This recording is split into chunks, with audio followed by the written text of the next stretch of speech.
Hello students, welcome back to the wonderful channel physics में रहीम, आपका mentor और teacher.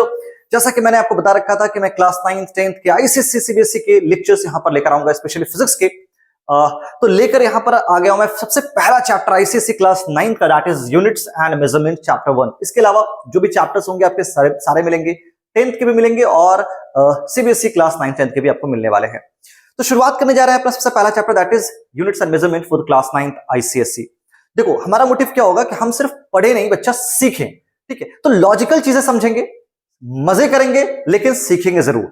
जो भी प्रॉब्लम आएगा आप कमेंट बॉक्स में लिखेंगे। टेलीग्राम का लिंक आपको डिस्क्रिप्शन मिल जाएगा, वहां पर आप ज्वाइन करके मुझसे डायरेक्ट बातें कर सकते हैं। मुझसे कोई भी प्रॉब्लम आपको तो पूछ सकते हैं। तो देर नहीं करते, शुरू करते हैं आज अपना लेक्चर। अपने पेन और पेपर के साथ आप रेडी रहेंगे, साथ में कुछ चीजें लिखना चाहते हैं आप लिखते रहेंगे, वैसे मैं नोट्स कोशिश करूंगा आपको प्रोवाइड करवा दूं। चलो तो शुरू करते हैं आज का लेक्चर, जहां पर हम बात करेंगे आईसीएससी फिजिक्स क्लास 9th का लेक्चर, जिसमें यूनिट्स एंड मेजरमेंट सबसे पहला चैप्टर है। तो सबसे पहले देखो, बहुत शॉर्ट में चीजें पढ़ाएंगे, बिकॉज इस चैप्टर में आपको सब समझने वाली जो चीजें हैं ना, उस पर जोर देंगे।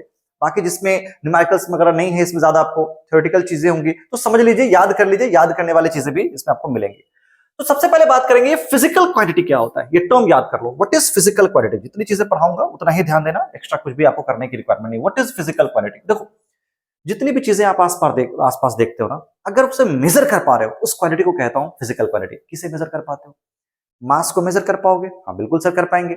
लेंथ मेजर कर पाते हो? बिल्कुल कर पाते हैं। लेंथ, मास, ये सब क्या है? डिस्टेंस क्या बच्चा? ये फिजिकल क्वांटिटी है। लेकिन क्या आप अपनी खुशी को मेजर कर पाते हो, हैप्पीनेस को, सैडनेस को? ये सारे फिजिकल क्वांटिटी नहीं है। तो what is physical quantity?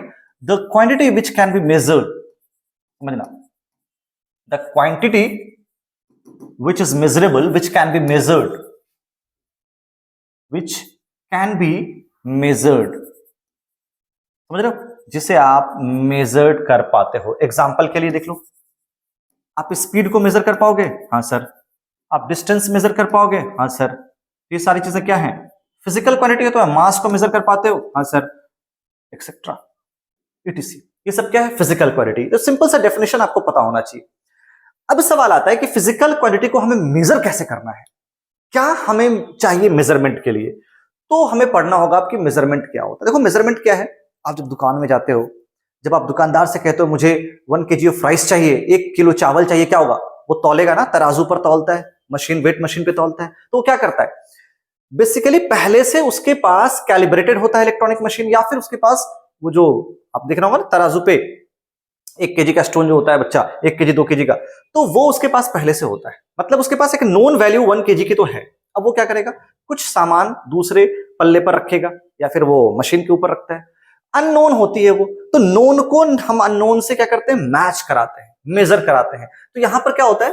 The process of comparison of an, समझो, okay, the process of comparison of an unknown given quantity with a known standard quantity. Standard value आपको 1 kg कितना होता है वो पता है, 1 kg कितना होता है वो आपको बता दिया गया है। अब उसी के हिसाब से क्या करोगे? नोन को अननोन से आप बेसिकली कंपेयर करते हो। ये डेफिनेशन बहुत इंपॉर्टेंट है, आप लिख लेना। What is measurement? Comparing known with unknown. Simple से याद रखो, comparing known quantity with unknown quantity. Known quantity जो आपको क्वांटिटी पता है, विथ अननोन क्वांटिटी, है ना, विथ अननोन क्वांटिटी। अब समझो, नोन क्वांटिटी वो आपका 1 kg 2 kg का जो स्टोन है वो है। अननोन क्वांटिटी क्या है? जो आप तौल रहे हो, चावल, दाल, जो भी तौल रहे हो ना, वो अननोन है, उसे आप मैच कराते हो, इक्वल कराते हो। तो ये कंपेयरिंग करना हो गया मेजरमेंट। लेकिन इसे कंपेयर कर रहे हैं ना, तो हम एक टर्म आता है यूनिट। ये यूनिट क्या है? देखो, कंपेयर कैसे करेंगे, कैसे करते हैं कंपेयर, वो समझ लो। हमारे साइंटिस्ट ने, फिजिसिस्ट ने एक एक्चुअल, है ना, एक यूनिट वैल्यू किसी चीज की भी दे रखी है। मेजरमेंट यूनिट वैल्यू सबकी दे रखी है। फॉर एग्जांपल, समझना अच्छे से इस चीज को। देखो, यहां से यहां तक, सपोज कि साइंटिस्ट ने क्या कहा कि सर यहां से यहां तक ना आपका ये 1 मीटर है। साइंटिस्ट ने हमको फिक्स वैल्यू बता दी है, हमें फिक्स वैल्यू बताती है। तो यूनिट का मतलब क्या होता है? यूनिट का मतलब एक, यूनिट का मतलब होता है बच्चा एक, 1, सिंगल। यूनिट का मतलब 1। तो जब मैं व्हाट इज यूनिट की बात करता हूं, तो यूनिट का मतलब 1 क्वांटिटी मुझे पता है कितना होता है। 1 क्वांटिटी मुझे कितना है वो पहले से फिक्स है, मुझे पता है। तो अगर मैं डिस्टेंस की बात करता हूं, तो 1 मीटर मुझे ये नोन है, इसे नोन है, ये मुझे पता होता है। अब हम इससे क्या करेंगे जितने ज्यादा भी लेंथ्स लेते जाएंगे ना, जो भी लंबाई नापेंगे, इसी के कंपेयर करके नापेंगे। फॉर एग्जांपल अगर इतना बड़ा कोई डिस्टेंस है नापना है मुझे, समझना इससे, तो यहां से यहां तो मुझे पता होता है कि 1 मीटर है, तो अब मुझे देखना होगा ये 1 मीटर कितनी बार है। अगर ये 2 बार है तो मैं ये 1 मीटर प्लस 1 मीटर देखूंगा, ओके, तो ये टोटल 2 मीटर के बराबर है। तो ये जो 1 मीटर था ना, ये वैल्यू मुझे पहले से पता है, और जो पता है उसे ही कहते हैं यूनिट। यूनिट तो क्या होता है? एक कांस्टेंट मैग्नीट्यूड, एक कांस्टेंट फिक्स कांस्टेंट मैग्नीट्यूड, जिसको हम यूज करते हैं मेजर के लिए, ताकि कितना क्वांटिटी मेरे पास एक्चुअल है, मैग्नीट्यूड क्या है, जो मेरे पास सामान है उसकी मैग्नीट्यूड क्या है, उसकी वैल्यू कितनी है, उसकी स्ट्रेंथ क्या है, वो पता करने के लिए। सेम नेचर का, ऐसा नहीं कि आपको लेंथ वाले को आप मास से मेजर कर दो, आपको पता है कितना 1 मीटर होता है, आप इससे मास नहीं मेजर कर सकते। तो सेम नेचर लिख रखा है ना, quantities of the same nature. Same nature की क्वांटिटी को मेजर करने के लिए एक फिक्स्ड कांस्टेंट मैग्नीट्यूड की वैल्यू पता है, यूनिट वैल्यू पता है, उससे हम कंपेयर कर लेते हैं वो कितना ज्यादा कितना कम है। एग्जांपल और देख लो, समझ में आ जाएगा। तो अब देखो इस पे, यहां पे आप समझ लो इस चीज को। अगर आपके पास, बच्चा समझो, अगर आपके पास जैसे कि लेंथ की बात कर रहा था, वैसे आपको किलोग्राम में 1 केजी की वैल्यू पता है। ये 1 केजी क्या है? ये यूनिट है। ये 1 केजी क्या है? यूनिट है। तो अगर मेरे पास ये टोटल आपने कोई सामान है, इसे आपने मेजर किया, ये कितना आ गया? ये आ गया 5 केजी। ये 5 केजी का मतलब क्या है सर? ये 5 केजी का मतलब क्या है? 5 केजी का मतलब ये हो गया 5 इंटू 1 केजी। 1 केजी 5 बार है ये, मतलब ये 1 केजी का 5 गुना है। मेरी बात समझ रहे हो? अगर कोई भी चीज 2 मीटर है, मतलब वो 1 मीटर का 2 गुना है ना, 2 टाइम्स है, तो इट इज 5 टाइम्स 1 केजी। जो यूनिट क्या है? ये 1 केजी है ना, ये अच्छा ये यूनिट है, ये यूनिट है। तो अब मैं एक चीज और समझा देता हूं, यहां पे समझ लो। अगर मैंने लिखा, अगर मैंने यहां पर लिख दिया, ओके समझो, अगर मैंने लिखा है 10 मीटर, ये क्या मतलब है? 10 मीटर का मतलब ये होता है 10 इंटू 1 मीटर, और ये 1 मीटर क्या है? यूनिट है बच्चा, ये यूनिट वैल्यू है, जो कि हमें पता है कि 1 मीटर कितना होता है। इतनी लंबाई को 1 मीटर कहते हैं, हमें ये पता है कि इतनी लंबाई होगी तो हम इसे 1 मीटर कहेंगे। अगर ये 10 गुना है तो वो टोटल 10 मीटर हो जाएगा। 10 मीटर का ये मतलब है कि 1 मीटर को 10 से मल्टीप्लाई किया, 10 टाइम्स 1 मीटर। तो यूनिट क्या होता है? यही हमारी यूनिट वैल्यू, सिंगल वैल्यू। तो जो कि कांस्टेंट मैग्नीट्यूड का होगा, सेम नेचर को कंपेयर करने के लिए चीजों को हम यूज करते हैं। तो याद रखिएगा, quantity of a constant magnitude which is used to compare measure the magnitude of some other quantity of the same nature. Clear है? आगे बढ़े, चलिए। फंडामेंटल क्वांटिटी और डिराइव्ड क्वांटिटी। क्वांटिटी को हम क्या करते हैं? 2 भाग में डिवाइड करते हैं, है ना, फंडामेंटल एंड यहां पर डिराइव्ड। देखो इसके अलावा हम जो यूनिट को नापने का तरीका है वो एफपीएस सिस्टम में है, एमकेएस में है और सीजीएस में है। 3 तो है, उसके बाद ऐसा यूनिट को ही कहते हैं। तो वो सब आप देख लेना, बहुत सिंपल है। एफपीएस का मतलब क्या होता है वो मैं समझा दूंगा, वैसे भी पहले देख लेते क्या है यहाँ पर। तो यूनिट को हमने 2 पार्ट में डिवाइड किया है, डिराइव्ड एंड फंडामेंटल। देखो फंडामेंटल नाम से क्लियर है, something which is fundamental, which is independent, जो किसी पर डिपेंड नहीं कर रहा, जो किसी पे डिपेंड नहीं कर रहा। तो आप लिख दोगे independent, independent quantity, independent quantity या फिर यूनिट। मेरी बात समझ लो, जो किसी पर डिपेंड नहीं कर रहा है, इंडिपेंडेंट होता है। और डिराइव्ड क्वांटिटी क्या होता है बच्चा? डिपेंडेंट होता है।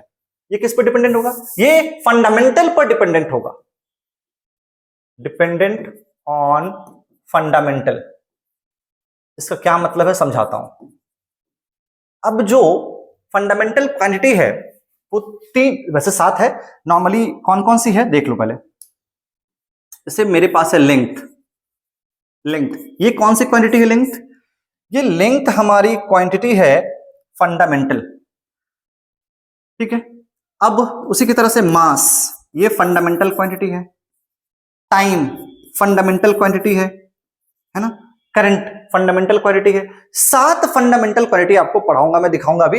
लेकिन अब इन फंडामेंटल क्वांटिटीज में जिसको जो इसकी यूनिट होगी ना, उसे कहते हैं फंडामेंटल यूनिट। फंडामेंटल यूनिट, इस फंडामेंटल क्वांटिटी की जो यूनिट होगी, लेंथ की फंडामेंटल यूनिट होती है मीटर, मास की होती है किलोग्राम, टाइम की होती है सेकंड।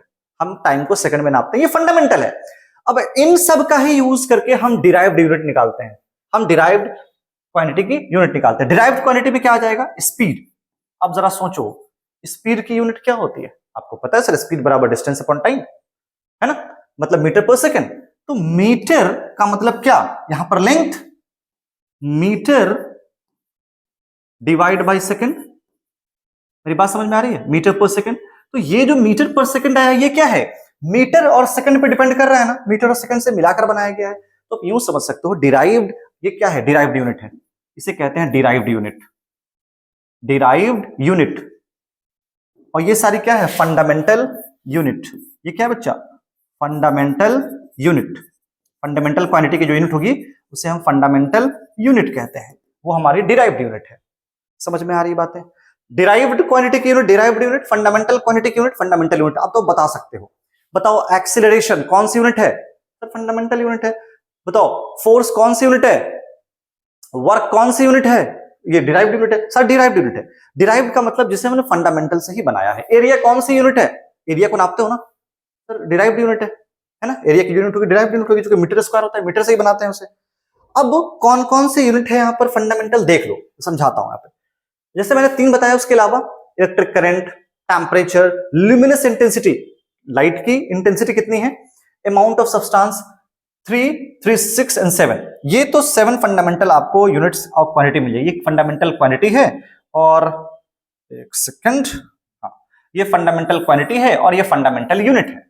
आपको याद होना चाहिए, इतना तो याद होना ही चाहिए पूरा। ये दो अलग है एंगल के लिए, एंगल एंड सॉलिड एंगल के लिए। एंगल को मेजर करते हैं, जो इसकी फंडामेंटल यूनिट है वो रेडियन है।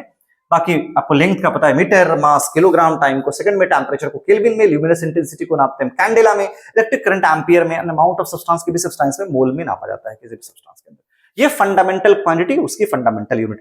इनसे ही मिलाकर हम कोई भी दूसरी यूनिट तैयार करते हैं। इसके अलावा कोई भी दूसरी फंडामेंटल यूनिट आपको नहीं मिलेगी। These are the fundamental units because they are independent. ये इंडिपेंडेंट है, पहले से हमने बना रखा है, ये किसी पर डिपेंड नहीं करता। लेकिन डिराइव जो निकालेंगे ना वो फंडामेंटल से ही निकलेगा। समझ में आ गया? चलो इतना तो समझ में आ गया। हाँ सर मजा आ रहा है, बहुत बढ़िया। तो अभी तक हमने क्या सीखा? यूनिट क्या चीज है, मेजरमेंट क्या होता है, फिजिकल क्वांटिटी क्या है, फंडामेंटल क्या है, एंड डिराइव्ड यूनिट क्या होती है, डिराइव्ड क्वांटिटी क्या होती है। देखो जब कभी भी हम यूनिट को लिखते हैं ना, तो कई बार छोटी यूनिट होती है, बड़ी यूनिट होती है। तो छोटे को बड़ा करना, बड़े को छोटा करने के लिए हमें प्रीफिक्स एंड सफिक्स का यूज करेंगे। अब जैसे कि आपको पता है, अगर आपके पास 1 किलोग्राम है, इसका मतलब क्या होता है? 10 to the power 3 gram, 1000 gram, है ना? 2 kilogram 2 into 10 to the power 3। ये जो आपके पास आ रहा है ना, देखो यहां पर, तो वो सब क्या है? बेसिकली आपको पता होना चाहिए कि हम क्या लगा रहे हैं। छोटे के लिए मिली लगाते हैं, मिलीमीटर, माइक्रोमीटर, छोटे के लिए लगाते हैं, पहले लगा रहे हैं प्रीफिक्स हो जाएगा, जैसे milli, centi, nano, pico, femto, atto, zepto, ये सब पहले लगाते हैं छोटी यूनिट के लिए, स्मॉल मेजरमेंट के लिए। जब बड़ी यूनिट होगी तो प्रीफिक्स यूज करेंगे। क्या यूज करेंगे? Prefix. Deca, hecto, kilo, kilo मैंने बताया 10 to the power 3, mega, giga, tera, peta, exa, zetta, yotta. समझ में आ रही है? किलो क्या होता है? किलो होता है 10 टू द पावर 3। कहीं पर भी किलो 10 टू द पावर 3 होगा वो। मतलब अगर 2 केजी है तो 2 से मल्टीप्लाई कर दो, वो आ जाएगा ग्राम में। अब उसी तरह से मेगा, मेगा होता है 10 टू द पावर 6। इंपॉर्टेंट क्या क्या है? मेगा, आपको ये गीगा, ये इंपॉर्टेंट है, इंपॉर्टेंट यूज होता है।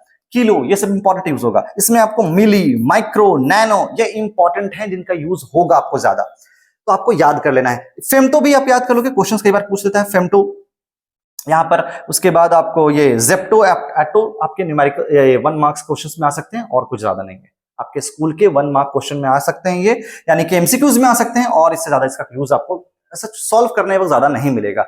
आपको जो मैंने बताया उसका ज्यादा यूज है, मेगा, गीगा, टेरा, किलो, इनका यूज ज्यादा होगा। तो क्या इससे समझ में आ रहा है? मैं समझाता हूं। देखो देखो, अगर आपके पास, रुक जाओ, देखो अगर आपके पास कोई वैल्यू दी हुई है, चलो अगर आपके पास दी हुई है 2, इसे कहते हैं माइक्रो, माइक्रोमीटर, तो इसे मीटर में कन्वर्ट करोगे। अब देखो मीटर में कन्वर्ट करना है, तो मुझे बताओ इसको मीटर में कैसे कन्वर्ट करोगे? मेरी बात समझना। अगर आपको दे रखा है 5 यहां पर मेगा ले लेते हैं, है ना? मेगावाट, मेगावाट, MW लिखा था वैसे मेगावाट। तो कैसे कन्वर्ट करोगे इसे? मेगावाट को वॉट में कैसे कन्वर्ट करोगे? पावर की यूनिट होती है वॉट, कैसे कन्वर्ट करोगे? सोचो। देखो माइक्रोमीटर क्या है? माइक्रो का मतलब होता है 10 टू द पावर -6। तो मतलब 2 को अगर मैं 10 टू द पावर -6 से मल्टीप्लाई कर दूं, आपको मीटर में कन्वर्ट हो जाएगा। उसको ऐसा ही स्टैंडर्ड यूनिट में कन्वर्ट करना है। मेगावाट होता है 10 टू द पावर 6, देख लो यहाँ पे 10 टू द पावर 6। तो मतलब अगर 5 को मैं 10 टू द पावर 6 से मल्टीप्लाई कर दूं, क्या हो जाएगा? वॉट में आ जाएगा।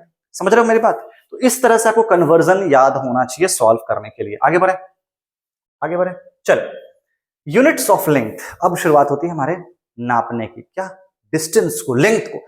तीन फंडामेंटल क्वांटिटी हमने पढ़ा है ना, लेंथ, मास, टाइम, उनके बारे में मोस्टली पढ़ना है कि उनको नापते कैसे हैं, कौन कौन सी यूनिट होगी, वो सारी चीजें। तो चलो शुरू करते हैं कि हमारे पास लेंथ की कौन कौन सी यूनिट है। देखो, ऐसा यूनिट ऑफ लेंथ क्या है? मीटर। ऐसा unit of length is metre. ये तो सर पता है हमें, बहुत बढ़िया, अच्छी बात है। सब यूनिट भी होती है क्या? हाँ। सब यूनिट का मतलब क्या हुआ? इसके अलावा कोई छोटी यूनिट, बड़ी यूनिट होती है ना सर? सेंटीमीटर में नापते हो ना, क्या है? सब यूनिट है, छोटी यूनिट सेंटीमीटर। मिलीमीटर में नापते हो ना, मिलीमीटर में नापते हो ना, हाँ सर। माइक्रोमीटर में नापते हो ना, माइक्रोमीटर में नापते हो ना। ये सब क्या है? छोटी यूनिट है। बड़ी यूनिट भी होती है क्या? बिगर यूनिट भी होती है। कौन कौन सी बिगर यूनिट है? Kilometre, kilometre, kilometre. और भी कोई यूनिट है? बिल्कुल, और भी यूनिट है। कौन कौन सी? जो नॉन मेट्रिक है, नॉन मेट्रिक है, उसके बारे में पढ़ेंगे। ये सब छोटे छोटे यूनिट्स का आपको याद रखना है, ठीक है? आगे बढ़े, याद करने वाली चीजें, इसमें ज्यादा कुछ आपको दिमाग नहीं लगाना है। आगे बढ़ते हैं। देखो, मैं आगे आपको पढ़ाने वाला हूं कि कुछ नॉन मेट्रिक यूनिट्स भी हैं लेंथ को नापने के लिए, जो मीटर में नहीं होंगे, मिलीमीटर, माइक्रोमीटर में नहीं होंगे, दूर दूर की डिस्टेंस मेजर की जाएंगी। उसके लिए पहले आपको यह पढ़ना जरूरी है कि डिग्री और रेडियन, डिग्री को कैसे रेडियन में, देखो मुझे पता है एंगल्स को नापते हैं डिग्री में, रेडियन भी आपको मैंने बताया है, रेडियन एंगल्स को नापने की फंडामेंटल यूनिट है, फंडामेंटल क्वांटिटी यूनिट है, ठीक है? चलो, तो इसे कैसे सॉल्व करना है समझ लो पहले। अभी क्या बता रहा हूं मैं, याद रखना, अभी मैंने जो पढ़ाया है आपको कि लेंथ को कैसे नापते हैं, सब यूनिट और ऐसा यूनिट, बड़ी यूनिट, छोटी यूनिट, ये सब ना। इसके बाद मैं आपको पढ़ाने जा रहा हूं लेंथ को नापने का तरीका, जो इसको कह सकते हैं आपके नॉन मेट्रिक सिस्टम में कौन कौन से लेंथ की यूनिट होती है। लेकिन उससे पहले आपको यह पता होना चाहिए, क्या पता होना चाहिए सर? डिग्री को रेडियन। थक गए? थकना नहीं है, जितना बहुत शॉर्ट में चीजें समझा रहा हूं, लेकिन आपको चीजें समझा के जाऊंगा। जो जो स्टेप बता रहा हूं, जिस स्टेप को फॉलो कर रहा हूं, वो आप भी फॉलो करो। तो डिग्री को रेडियन में कन्वर्ट करने के लिए समझ लो पहले कि सबसे पहले 360 डिग्री का मतलब क्या होता है? 360 डिग्री का मतलब होता है सर 2 इंटू पाई, 2 पाई। यहां तक क्लियर है? बहुत बढ़िया। चलिए, तो जरा मुझे बता दो 360 डिग्री बराबर 2 पाई, तो 1 डिग्री का बराबर 1 डिग्री की वैल्यू क्या हो जाएगी? 1 डिग्री की वैल्यू क्या होगी? 2 पाई बाई 360।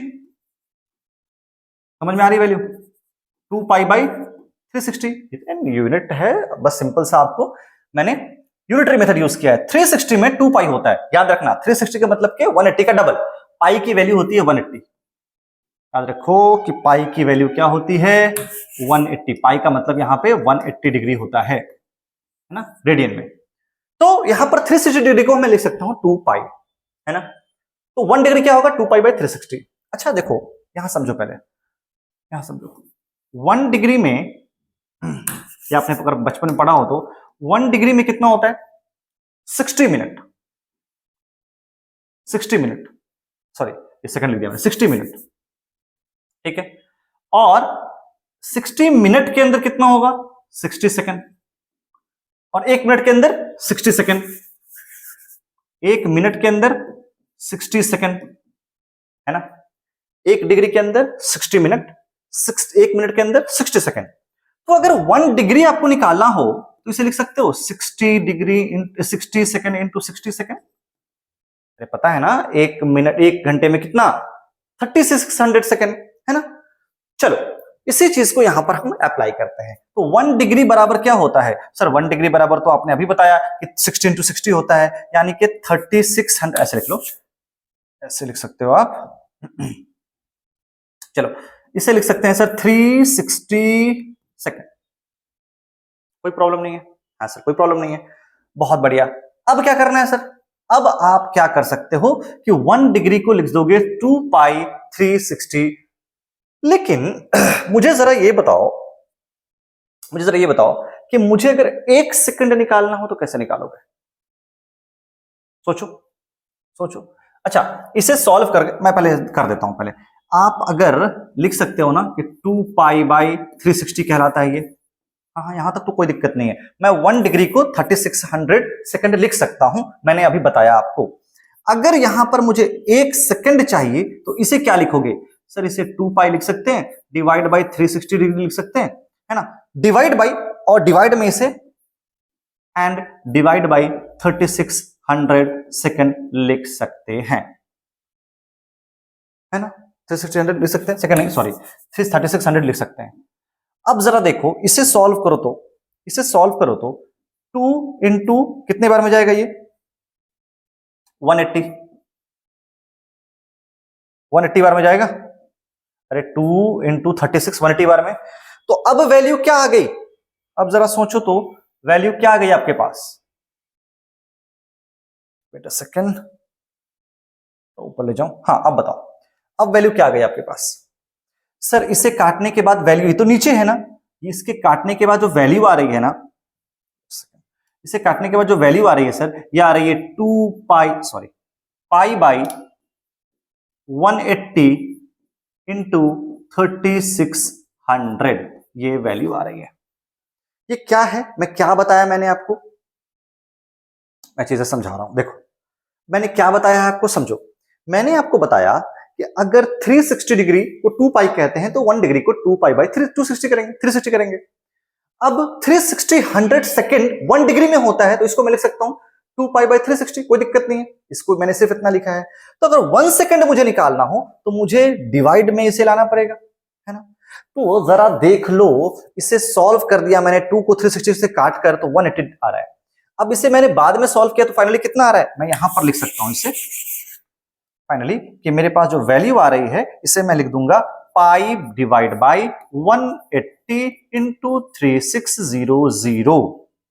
समझ में आ गई बातें, अरे समझ में आ रही है, चलो इसे आप लिख सकते हो इतना।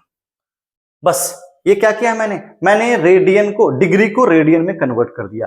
मतलब डिग्री मेरे पास जो वैल्यू थी 1 सेकंड, उसकी वैल्यू इतनी होती है। मैंने क्यों बताया सर, ये क्या फायदा है बताने का, कोई काम है इसका? हाँ, आगे डेरिवेशन तो नहीं है, लेकिन आपको समझने के लिए यूज आपको आना चाहिए। यहां तक बताओ कोई प्रॉब्लम है क्या, यहां तक कोई प्रॉब्लम है तो बताओ। बहुत सिंपल सा, आपको ये वैल्यू डायरेक्टली याद कर लो अगर समझ में नहीं आ रहा तो, लेकिन बस सिंपल सा यूनिटरी मेथड लगा के मैंने कन्वर्जन बताया है। अब जरा देखो इसे मैंने अभी लेंथ किस में नापा था, मीटर में, सेंटीमीटर, किलोमीटर, छोटी यूनिट, बड़ी यूनिट, सब यूनिट्स, एसआई यूनिट्स। लेकिन ये नॉन मीट्रिक सिस्टम भी है क्या कुछ, हाँ, जिसमें मीटर का कोई रोल ही नहीं है, कहीं पर मीटर दिख रहा है आपको, लेकिन सब लेंथ नापने का है, सब लेंथ के ही नापने की यूनिट्स है। तो क्या है यूनिट, आइए समझते हैं, चलिए, है ना। देखो एस्ट्रोनॉमिकल यूनिट, आपको चांद, तारे, सूरज की दूरी नापनी है, किसी गैलेक्सी की दूरी नापनी है। अब वो मीटर में नापोगे, किलोमीटर में बहुत लंबा हो जाएगा, तो उतनी यूनिट लंबी लंबी दूरी को नापने के लिए, सेलेस्टियल बॉडीज की दूरी को नापने के लिए हम क्या करते हैं, एस्ट्रोनॉमिकल यूनिट लेते हैं। ये लेंथ की यूनिट है, लेंथ की यूनिट है। तो एस्ट्रोनॉमिकल यूनिट का मतलब क्या होता है सर, एस्ट्रोनॉमिकल यूनिट कैसे डिफाइन करोगे? तो चांद से सॉरी सन से अर्थ के बीच की जो दूरी है ना, उसे ही कहते हैं astronomical unit. The mean distance क्या लिखोगे, mean distance between earth and the sun, between earth and the sun, है ना, earth and sun, and the sun. जो मीन डिस्टेंस, एवरेज डिस्टेंस, चांद से, यहां पे आपका ये आपका चांद है, ये आपका अर्थ है बच्चा, तो अर्थ से इसकी दूरी कितनी होगी, वो आपका कहला जाएगा एस्ट्रोनॉमिकल यूनिट। समझ में आ रही बात है, सिंपल सा डेफिनेशन है आपको। अब 1 एस्ट्रोनॉमिकल यूनिट की वैल्यू होती है 1.496 into 10 to the power 11 metre. ये आप याद कर लो, अभी आप याद कर लो, आगे चीजें बात करते हैं। समझ गए ना, सिंपल सी, चांद से अर्थ सॉरी सूरज से धरती की दूरी, that is astronomical unit. 1 astronomical unit की दूरी होती है मीटर के अंदर में 1.496, याद करना है ये 1.496 into 10 to the power 11 metre, metre में। अब बात कर लेते हैं दूसरी यूनिट की, क्या है, light year. Sir light year क्या है, कोई डिस्टेंस है क्या? हाँ, ये डिस्टेंस की यूनिट है। मतलब एक लाइट वैक्यूम में कितनी दूर तक ट्रैवल कर सकती है एक साल में। मतलब आप यूं समझ लो, the distance travel by light in 1 year, the distance, समझ लो, the distance travelled by light, travelled by light in 1 year in vacuum, in 1 year in vacuum। समझ गए? वैक्यूम के अंदर में लाइट एक साल में कितनी दूरी तय करेगी, कितनी स्पीड होती है लाइट की, को पता है? तो आप अच्छा सोचो, डिस्टेंस को नापने का यूनिट क्या है? डिस्टेंस को नापने की यूनिट क्या है? अच्छा, डिस्टेंस को नापने की यूनिट होती है speed into time, speed into time. तो अगर ऐसे समझ लो, अगर आप ऐसे समझ लो कि अगर लाइट ईयर आपको निकालना हो तो लाइट ईयर की वैल्यू कैसे निकालोगे? लाइट ईयर की वैल्यू निकालने के लिए आपको डिस्टेंस, किसका डिस्टेंस, ये डिस्टेंस है नहीं, ये स्पीड इनटू टाइम। स्पीड का मतलब speed of light in vacuum into time, एक साल में। टाइम का मतलब हो गया ये 1 ईयर का टाइम, 1 ईयर का टाइम, है ना? इसे सेकंड में लेना, इसे ले लो मीटर पर सेकंड में। ये इसकी वैल्यू क्या होती है? 3 × 10⁸ मीटर पर second, speed of light in vacuum. Time एक साल में कितना होगा? एक साल में मान लो 365 डेज होते हैं, मैं मान के चलता हूं 365 डेज होते हैं। अब एक दिन में 24 आवर्स होते हैं, है ना? या फिर आप यूं देख लो, 365 डेज 24 आवर्स, हर आवर्स में कितने घंटे होते हैं? 24 आवर्स में एक घंटे में 3600 होते हैं। अब जरा इसे सॉल्व करो तो आपको ये वैल्यू मिल जाएगी। एक साल में 24 घंटे, 24 घंटे में कितना सेकंड? 3600 सेकंड। ये समझ में आ रही बात है? इसको सॉल्व करो, आपको ये मिल जाएगा। मैंने कुछ नहीं किया, डिस्टेंस अपॉन टाइम का रिलेशन लगाया। डिस्टेंस था तो ये speed into time, speed into time, speed ये वैक्यूम, लाइट की स्पीड वैक्यूम में है ये। आप सॉल्व करोगे 1 लाइट ईयर की वैल्यू 9.46 × 10⁻15 मीटर आ जाएगा। क्लियर है? ये भी याद कर लेना। ये पार्सेक क्या है सर? देखो समझ लो पहले पार्सेक क्या है। अगर पार्सेक का सिंपल सा है कि अगर 1 एस्ट्रोनॉमिकल यूनिट, अगर यहां पर हमारे पास ये सन है ना, ये हमारे पास अर्थ है ना, ये हमारा अर्थ है, और ये इसकी डिस्टेंस है जिसे हम कहते हैं 1 AU, 1 एस्ट्रोनॉमिकल यूनिट।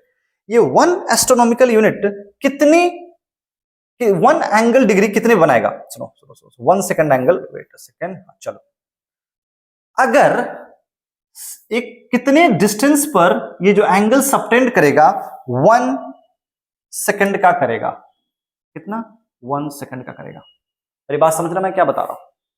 मैंने सिंपल सा बताया है कि ये डिस्टेंस कितना होगा, ये डिस्टेंस कितना होगा बच्चा, जिस पर 1 AU, 1 AU, 1 AU मतलब क्या? ये 1 AU है ना, अभी जो बताया है distance of sun and the earth 1 AU।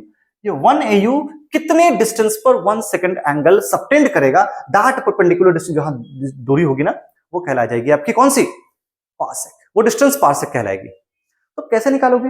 ये कैसे निकालोगे? बहुत सिंपल है सर। ये डिस्टेंस निकालना है, उसके लिए थोड़ा सा कॉन्सेप्ट मुझे और बताना होगा आपको, समझ लो। जब कभी भी कोई आर्क होता है ना, सपोज कि हमारे पास सर्कल है, सर्कल है, ये सेंटर है आपका, ये आपका यहां से यहां तक आर्क है ना, ये आपका आर्क है। ये एंगल कितना है? इस एंगल को कहते हैं थीटा, है ना, थीटा कहते हैं। समझ में आ रही बात है? चलो, ये थीटा हो गया, ये आपका हो गया रेडियस, ये हो गया लेंथ। अब ये जरा देखो, ये क्या इस तरह का कुछ नहीं है जिसमें ये हमारा 1 AU है, आपको ये रेडियस कैलकुलेट करना है और ये 1 सेकंड है, ठीक है ना? थीटा की वैल्यू क्या होती है? L/R, या फिर दूसरे शब्दों में आप बोलोगे अगर, तो L की वैल्यू क्या हो जाएगी? Arc upon radius, arc upon radius ऐसे बोल सकते हैं। Angle is equal to, theta is equal to arc upon radius, ऐसे ही बोल सकते हो, आर्क अपॉन रेडियस, इसका angle theta is equal to. तो अगर मुझे ये रेडियस निकालना हो तो क्या होगा? आर्क अपॉन थीटा, है ना? तो अगर मुझे ये रेडियस निकालना हो तो क्या बोलोगे? आर्क अपॉन एंगल और थीटा, है ना? इतना ही बोलोगे ना, इतना ही बोलोगे। ये चीजें याद रखना, मैं जो बताया आपको ये याद रखना। क्यों याद रखोगे? क्योंकि अभी आपको समझ में आ जाएगा जो मैं कैलकुलेशंस आपको करवा रहा हूं, है ना? Radius is equal to arc upon theta. अब देखो जरा पहले आते हैं थोड़ा सा, अब मुझे ये डिस्टेंस निकालना है, इसमें आर्क है हमारा 1 AU, एंगल कितना है? 1 सेकंड। बहुत बढ़िया सर, अब तो कैलकुलेट कर सकते हो। हाँ सर कर सकते हैं। कैसे करोगे? जरा देखो, जरा देखो, यहां देखो, अगर आपको 1 पार्सेक निकालना हो तो 1 पार्सेक बराबर क्या हो जाएगा सर? ये हमारे पास आर्क है 1 AU divided by angle 1 second. 1 second. अब जरा सोचो, अभी मैंने 1 सेकेंड की वैल्यू क्या बताई थी सर? 1 सेकेंड की वैल्यू होती है पाई बाई 180 इंटू 360 इसीलिए बताया था मैंने, इसीलिए बताया था डिग्री को रेडियन में कैसे कन्वर्ट करते हैं, है ना? चलो चलो बहुत बढ़िया। तो 1 पार्सेक क्या लिखोगे आप? 1 पार्सेक बराबर 1 AU। अच्छा 1 AU की वैल्यू क्या है? 1.496। बहुत बढ़िया, 1.496 इंटू 10 टू द पावर 11। आपको पता है। अच्छा 1 सेकंड की वैल्यू भी मैंने बताई है pi by 180, pi divide by 180 into 3600। अब इसे सॉल्व करके देख लो, you will get this answer. Automatically आपको ये आंसर मिल जाएगा। 1 पार्सेक की वैल्यू कितनी आ जाएगी? 3.08 into 10 to the power 16 metre. ये मीटर में आएगा, लेकिन लाइट ईयर में निकालना है तो क्या करना पड़ेगा सर? आप ये याद कर लेना, लाइट ईयर में कैसे निकलेगा। तो 1 लाइट ईयर की वैल्यू कितनी होती है? बहुत सिंपल है, अगर आपको ये मीटर में निकल गया तो लाइट ईयर में निकालना इससे बहुत इजी हो जाता है। तो याद रख लेना कि 3.26 लाइट ईयर 1 पार्सेक का मतलब होता है 3.26 year light year. 3.26 light year का मतलब 1 पार्सेक। तो पार्सेक का मतलब समझ में आ गया ना कि 1 सेकेंड एंगल कितने दूरी पर वो सबटेंड करेगा? कौन? 1 AU। तो 1 AU और ये पार्सेक एंगल के बीच रिलेशन मैंने ऐसे समझाया है कि जो रेडियस होता है, किसी भी जगह पे रेडियस होता है, ये पार्सेक समझ लो, ये रेडियस है हमारे पास पार्सेक, ये पार्सेक ही तो है। तो कैसे होगा ये? Arc upon radius. ये आपका आर्क क्या है? 1 AU के बराबर है, और ये रेडियस हमारा पता ही आपको पार्सेक है, एंगल कितना है? 1 सेकेंड। यहां तक क्लियर है? क्लियर, कोई प्रॉब्लम नहीं। चलो, तो अभी तक मैंने क्या बताया कि छोटी यूनिट बड़ी यूनिट लेंथ की मैंने बता रखा है सेंटीमीटर, मिलीमीटर, माइक्रोमीटर। ये भी याद रखना, ये एंगस्ट्रॉम। एंगस्ट्रॉम देखो, 1 एंगस्ट्रॉम की वैल्यू होती है 10 टू द पावर -10। नैनोमीटर भी इंपॉर्टेंट है, नैनोमीटर 1 नैनोमीटर की यूनिट होती है 10 to the power -9 metre. Femto भले याद ना रखो, लेकिन ये दोनों याद रखना। ये वैल्यू डायरेक्टली बुक में आपके दे रखी है, आप याद कर लो अगर आपको समझ में नहीं आ रहा है तो, लेकिन समझना बहुत इंपॉर्टेंट है ताकि अब याद करने की जरूरत ही नहीं पड़े, आप खुद से भी निकाल सकते हो, है ना? तो ये वैल्यूज तो मैंने पहले ही बता रखा है सब, ठीक है? क्लियर है सबको? बुक्स में दे रखा है, याद कर लेना। चलो आगे बढ़ते हैं। मास की यूनिट, जिस तरह से लेंथ की बात कर रहे थे वैसे ही मास की बात करेंगे। मास को कैसे मेजर करोगे भाई? मास को हम किलोग्राम में मेजर करते हैं। बिल्कुल सही सर, ऐसा यूनिट क्या हो जाएगी? किलोग्राम। ऐसा यूनिट क्या हो जाएगी? किलोग्राम। सब यूनिट भी होती है क्या? हाँ सर, सब यूनिट होती है। कौन सी? अरे भाई वही से, कौन सा? किलोग्राम को हम ग्राम में मेजर करते हैं, है ना? और कौन सा? मिलीग्राम। हाँ बिल्कुल मिलीग्राम में करेंगे। माइक्रोग्राम, हाँ बिल्कुल माइक्रोग्राम में करेंगे। देख लो, मिलीग्राम। एएमयू में भी नापते हैं मास को, जो एटॉमिक मास होते हैं, छोटी छोटी एटम्स के मास, मॉलिक्यूल्स के मास, जो छोटे पार्टिकल्स होते हैं उनके मास एएमयू में नापते हैं, कंपेयर करते हैं कार्बन के एटम्स के साथ। वो आप आगे डिटेल्स में पढ़ोगे, बस याद रखना इसकी वैल्यू क्या होती है, डेफिनेशंस बुक में दे रखा है, याद कर लोगे। यू की वैल्यू, 1 एटॉमिक यूनिट की वैल्यू होती है 1.67 into 10⁻27 kg। और 1 ग्राम तो पता ही है, ग्राम, मिलीग्राम वैसे ही बढ़ता जाएगा। मिली मतलब 10 to the power, यहां पर 6 हो जाएगा। ग्राम 10 to the power -3, है ना? ग्राम, मिलीग्राम वगैरह। अब नॉन मेट्रिक यूनिट भी होगी सर? हाँ, क्विंटल होगी। क्विंटल, क्विंटल आपको पता है ना कितना होता है? 100 केजी को क्विंटल कहते हैं। अगर 1 क्विंटल की बात करेंगे तो कितना हो जाएगा? 100 केजी। उसी तरह से मेट्रिक टन, सोलर मास। अच्छा मेट्रिक टन क्या है? 1000 केजी।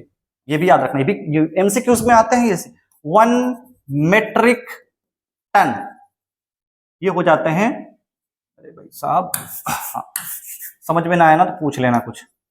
1 मेट्रिक टन 1000 केजी, है ना? क्लियर है?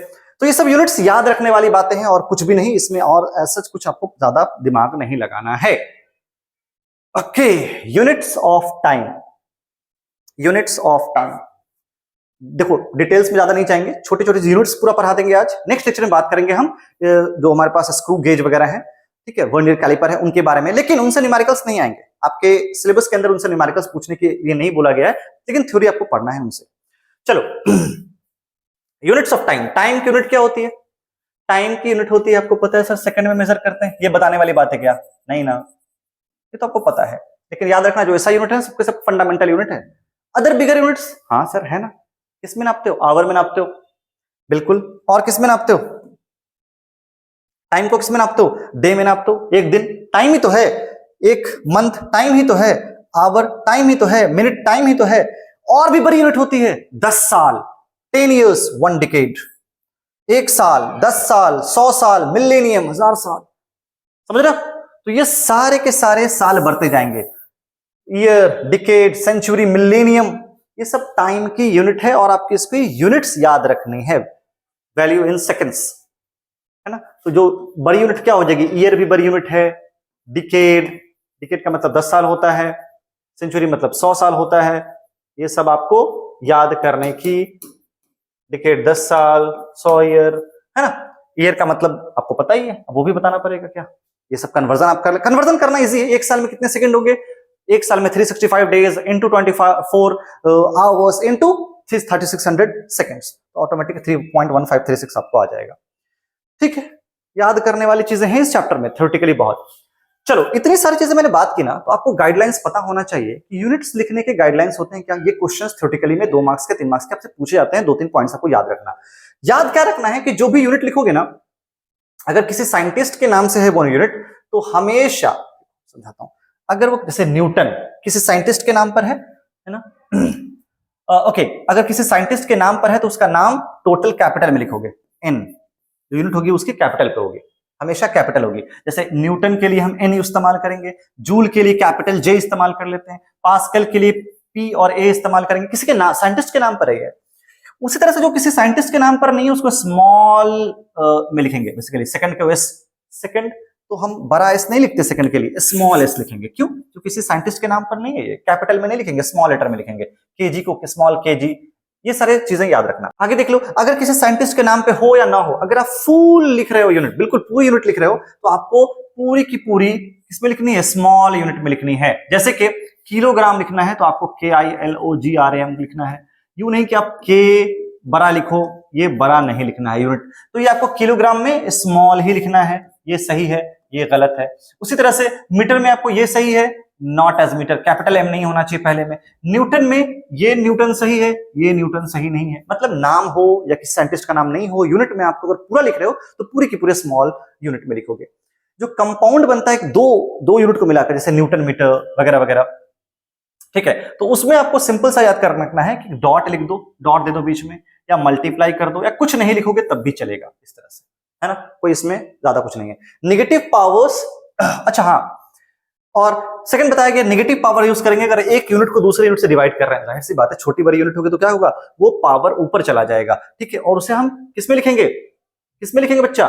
जैसे कि आप, मैं क्या बता रहा हूं, जैसे कि आपको लिखा है किलोग्राम, मीटर पर सेकंड, मीटर पर सेकंड, तो इसे कैसे लिखते हैं? मीटर S-1, पावर उसका S-1, ऐसे लिखेंगे। तो नेगेटिव पावर में आपको कंपाउंड यूनिट को लिखना है। आप मीटर पर सेकंड ऐसे भी लिख सकते हो, कोई इसमें दिक्कत वाली बात नहीं है, लेकिन तरीका क्या होता है? ऐसे लिखने का, -1, है ना? कोई दिक्कत नहीं है। ये सारी चीजें आपको ध्यान में रखना है। तो इस चैप्टर की जो भी बेसिक चीजें थी मैंने आपको बता दी है।